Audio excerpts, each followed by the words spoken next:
If you guys haven't been paying attention lately, James Harden has asked for a trade to the Clippers and his relationship with the Sixers GM Daryl Morey is essentially fractured. I really want to talk about James Harden's character today in this video, so if you like my videos, hit that subscribe button as I'm trying to get to 1,000 subscribers before 2024. First off, let's start off in 2019. The Rockets just lost to the Warriors in Game 6 without Kevin Durant. This talks about the clutches of James Harden when he doesn't show up to the occasion.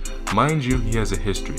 Chris Paul wants out, and the Rockets trade Russ for CP3 in a blockbuster trade. The Rockets went small ball the next year, which worked out nice, and Russ was averaging 27 points, 47% from the field, and James Harden was averaging 34 points as well.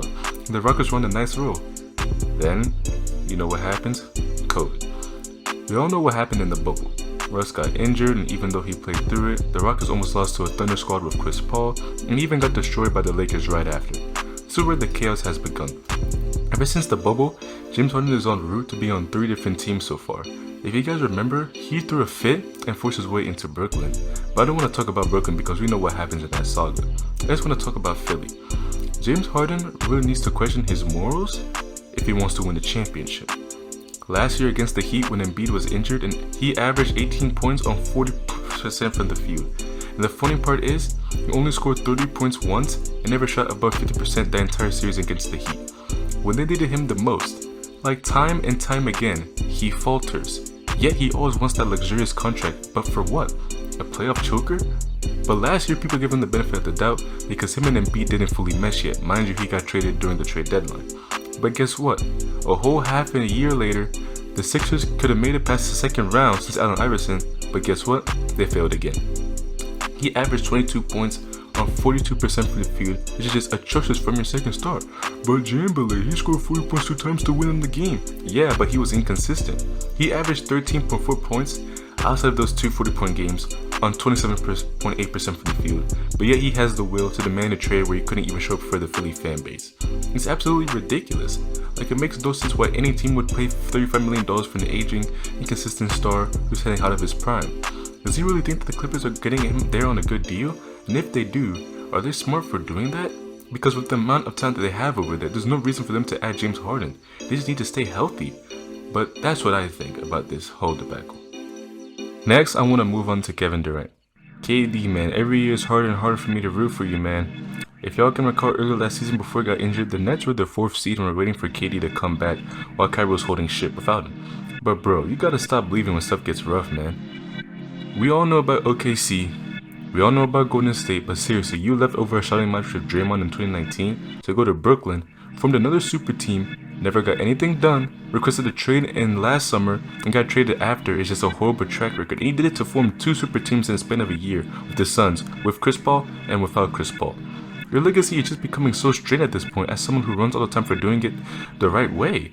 We will never hear stories about you leading a team to a chip, because we know that Steph was the heart and soul of those Warriors teams. Like, it's really sad to see.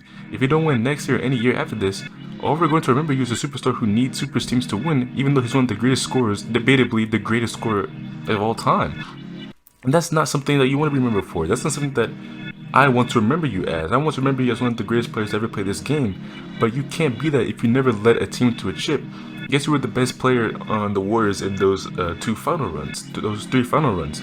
But seriously, you had to leave the team that beat. You had to leave the team. You had to leave your OKC team to the team that beat you. When you know that you guys could have won it, but you choked the 3-1 lead with Russ, and you shot horribly after Game 5. Like, that's just horrible. I mean, that's just horrible. Seriously, like, you are one of the greatest players of all time. You can't just sit down and say, hey, I want to stay here. I want to bring chips to this city. You said you're going to do it over Brooklyn with Kyrie, but you didn't know. You couldn't control Kyrie. You couldn't control Harden, and it was all your fault. Now look what happened. Kyrie's gone. Harden's gone. You and Harden in the same predicament. Leaving teams left and right demanding crazy money for what? Injuries? Age? You're turning 35 this year. Like, and you get injured almost every single year, yet you demand that crazy, luxurious amount of money. It's crazy to say that you are the best player in the world right now. The best player in the world will never do this over and over and over again to win a ring. If you're the best player in the world, you don't need this. You don't need this type of stupidity to win a ring. You should get it all on by yourself. I've never seen you drag a team to the finals.